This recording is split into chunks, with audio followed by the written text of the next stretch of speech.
Hi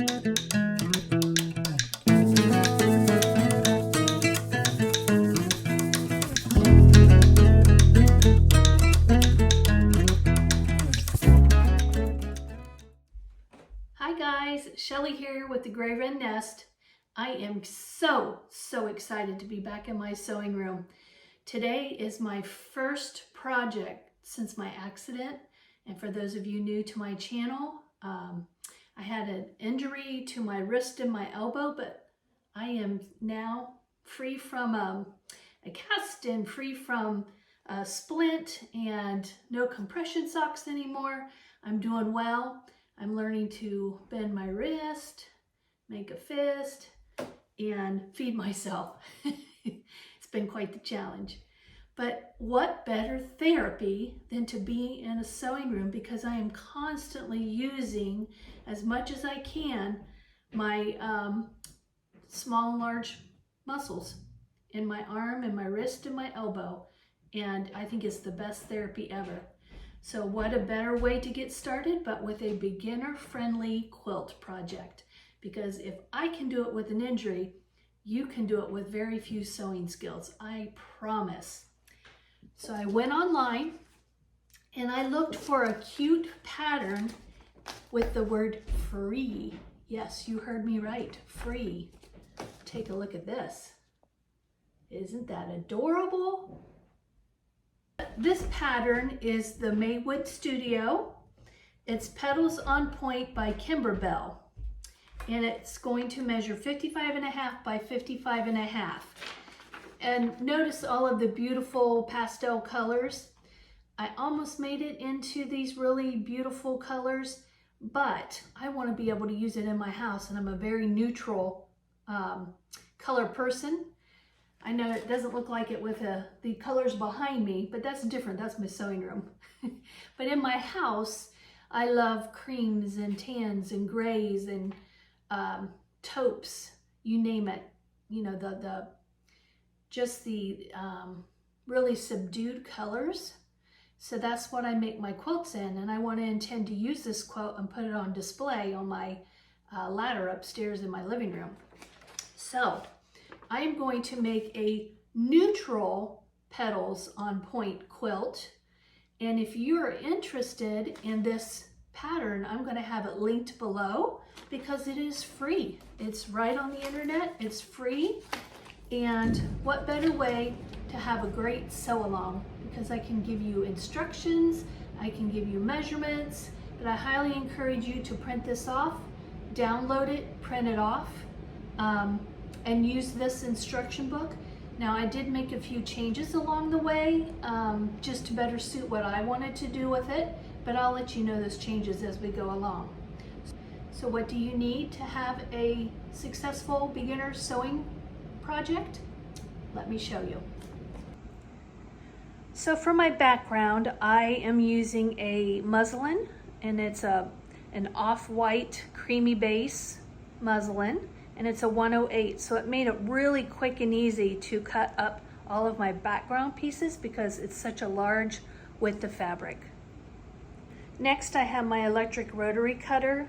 Makes cutting much easier when you're cutting multiple layers. Plus, with my injury, it made it possible for me. I have different rulers here. So since my fabric is really wide, I have a very wide, long ruler. I have a shorter ruler. I have a 4.5-inch square grid ruler because that's most of our pieces are 4.5 inch, and it made it real easy to just trace around and cut. I have some weights to help hold down my fabrics as I cut them with the electric rotary cutter. And of course, pens. And if you don't have an electric rotary cutter, scissors or a rotary blade works great. And I'll be honest with you, I can't wait to get back to my rotary blade, but it just isn't in the books for me right now because it requires pressure. And I don't have enough pressure in my wrist yet to even use the rotary blade, believe it or not. But yet I am determined to get this project done and share with all of you. Of course, we don't want to forget this beautiful pattern. It is linked below in the description box, and it is definitely free. It was a free download on the internet. I have my 108 backing fabric. Then I cut 13 flower petals out of different multicolored fabrics. Notice that they are not these beautiful pastel colors. They're very neutral, but it's going to be a gorgeous quilt, I promise. These strips are for this border here. There's multicolored strips there. Then I have all of my 4.5 inch squares and my smaller squares that is required by the pattern, and these baby squares. Oh boy, those were a lot to cut, but it went quick with my rotary cutter. And there is my binding and the fillers for the background. And of course, I have a pressing mat and an iron, a sewing machine in the background, and eventually I'm going to be using my long arm quilting. If you don't have a long arm, don't fret, because you can do this by your domestic sewing machine with free motion quilting, with ruler quilting, straight line quilting. I promise it can be done. For the beginner sewers here, I want to show you my setup. I have a rotating cutting mat right next to my sewing machine, and then I have a pressing mat on my other side. So I have like a little triangle here, so I don't have to get up and down when I want to press or cut. I just do it all in one space.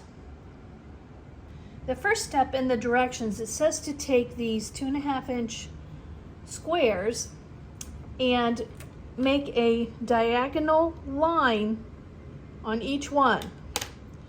Well, you can do that. You know, you just put it over here on your mat, but that will take forever. So let me show you a shortcut. I have this washi tape that has a black, a red, and a blue line. These are 1/4 inch lines, and I took my presser foot off to show you how I line it up. I want my needle to go right into that red line, and then I'm going to smooth it down and tape it down.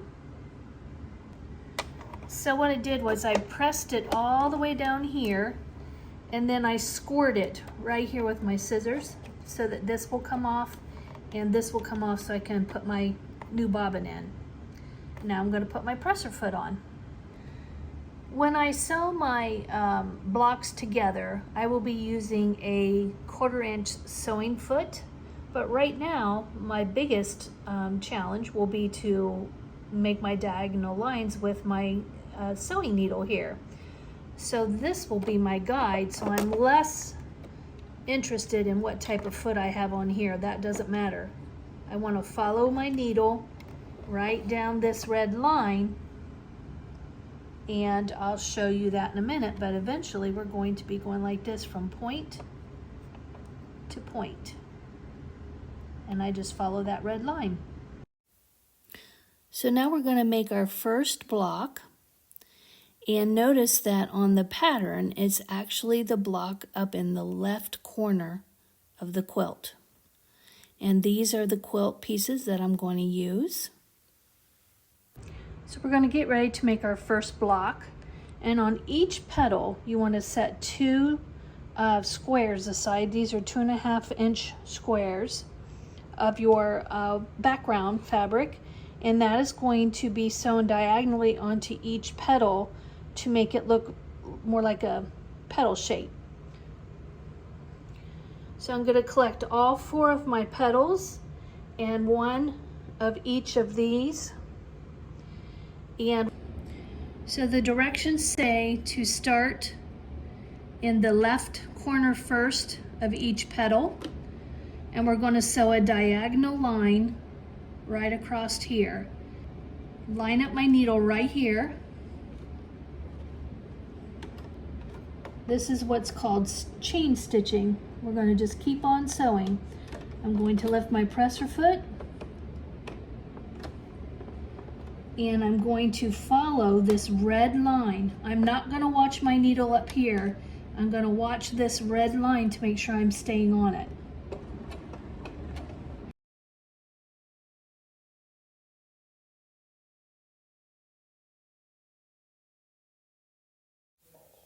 And here's a tip. I would make all of my flower petals all at once, just doing this chain stitching. And that way you can go back and make each block after you do all of your petals. It will go much faster. And did you know that on the side of a sewing machine is an automatic thread cutter? That's what I'm doing here. We want to finger press this open like this. Notice how it's not quite lined up. I didn't get it quite straight there. I want to follow that back line because it's in line with my back fabric. So I know that that line is straight. So rather than cutting this back piece off, I'm going to just cut this piece off so that I can make sure I maintain a straight line.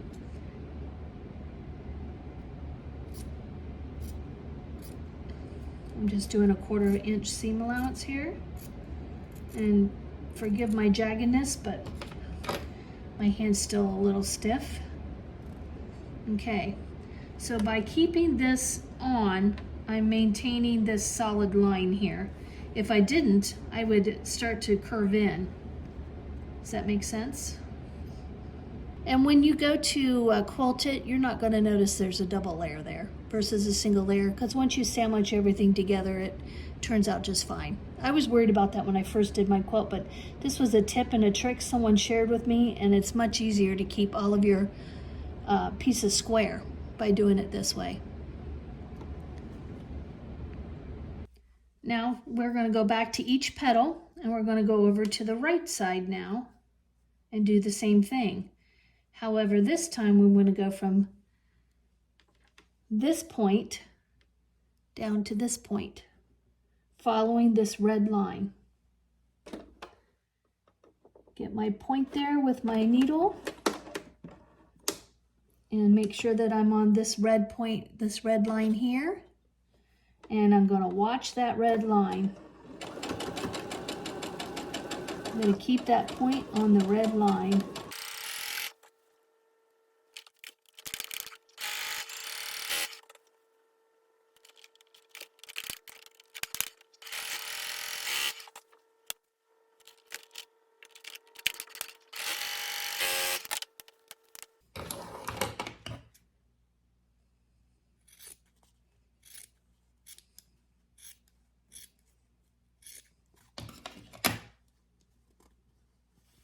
There's your first petal.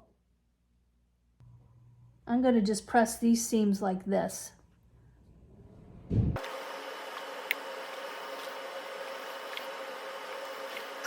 Okay, so next I want to add my cornerstones here.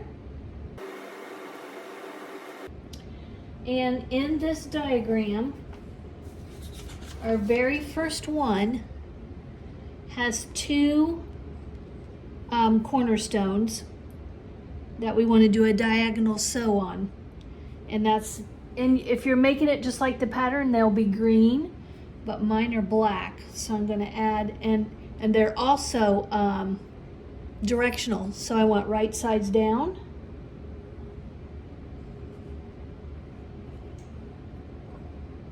On each corner here. So I'm making this one right here. Make sure this point is on the red.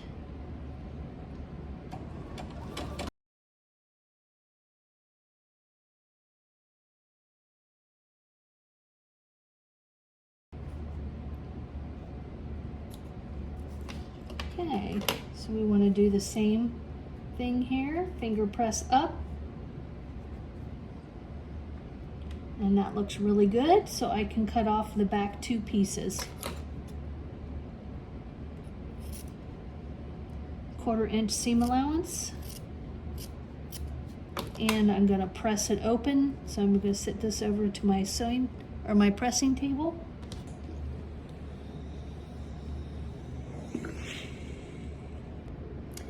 Okay, next in the set of directions, we want to sew this row together, this row together, and this row together. Get my machine ready. Now I have my right sides, and I want to put them together. And you can either clip or pin. I just lay mine on top and keep them straight and even. And I do a 1/4 inch seam allowance.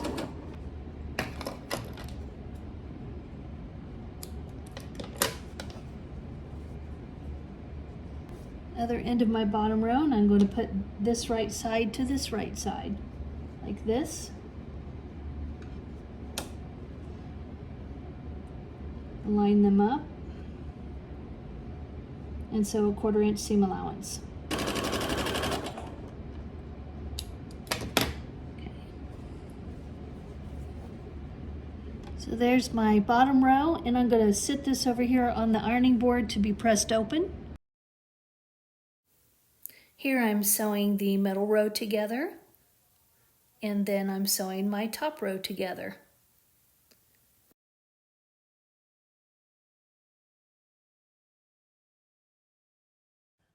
Now the directions say to iron this open. So I just take my fingernails, open up the seam, and press.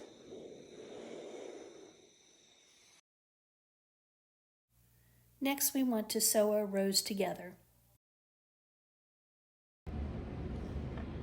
The way I match my seams up, I'm going to put a pin here to kind of hold it. We know that our top line has to be even, right across here. First I eyeball it. That looks pretty even. But then I take a pen, I put it through that seam, and I put it through this seam to line them up evenly. And if I did it correctly, this pen line will be in that seam, and it'll be in the seam in the back. Now this is a section that I definitely pin in, and so now I'm going to do a 1/4 inch seam allowance all the way down the side.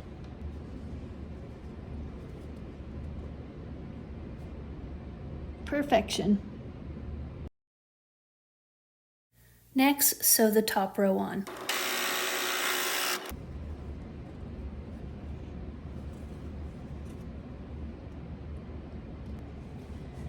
And now we're going to iron these seams open.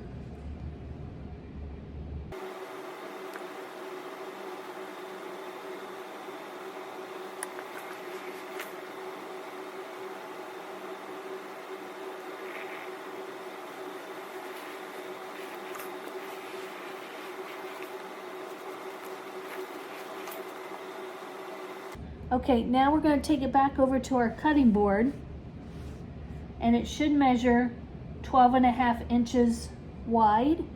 And notice like I've got a little extra piece here hanging off right here. You know, I'm going to want to even some of this up.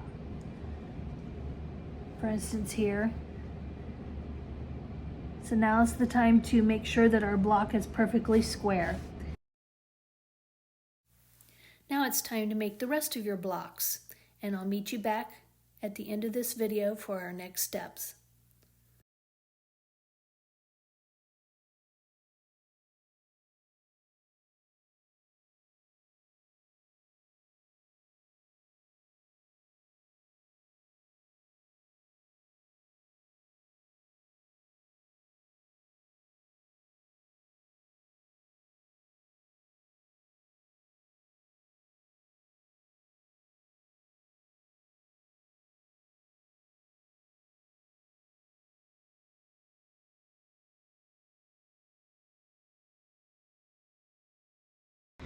And here they are in place. It's really starting to take shape. Isn't this pretty? So you have remaining squares. If you're following the pattern, they're green, mine are black. And we're going to sew them at a diagonal and make our cornerstones. So I have my triangles and the remaining cornerstones here. So I'm going to take my triangle. Of course, the widest part of the base is going to be the edge of your quilt, and the top point here is where you want your cornerstone. So I have a directional fabric, right side and a wrong side. So I'm going to put my wrong side, or I'm going to put my right side down to the right side of my background fabric. And I'm going to sew on a diagonal, just like I have done throughout this whole pattern. That's why this pattern's so easy, especially for a beginner. It's the same process over and over and over, and it makes a beautiful quilt. So I did 8 of them, and now I'm going to cut them apart here.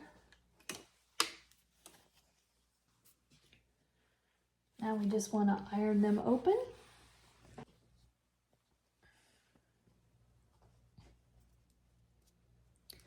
Okay, so now we've got our cornerstone on here, and we need to remember to trim the back piece off at 1/4, leave a 1/4 inch seam there so it's not so bulky, and we'll place it up on our quilt board.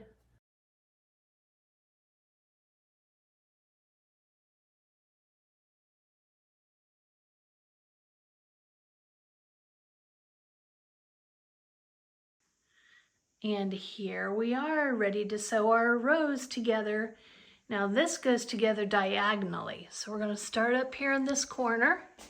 We're going to take our triangle and sew it to this square here, right sides together. Then we're going to sew this triangle to this side here and that triangle to this side here. And we'll have row 1 done. With a 1/4 inch seam allowance, I did row 1, 2, 3, and 4, and 5. Now it's time to sew our rows together, matching all our seams. Now it's time to add our 2.5 inch wide border around. It calls for certain sizes, certain colors in the pattern. Since I'm doing a scrappy one, I just picked random pieces of fabric that I had that matched.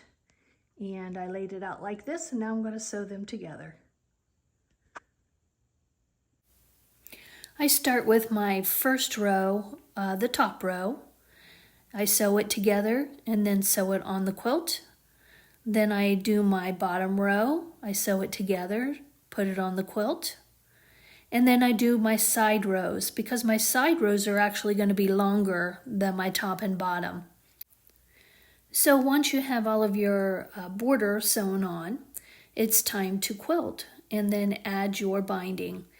Now I have separate videos on that, so please hop on over to my quilting video and my binding video. And here's my neutral petals on point. I hope you enjoyed making this with me. I certainly did, and I love, love, love it. Don't forget to like and subscribe, and I'll see you in the next video.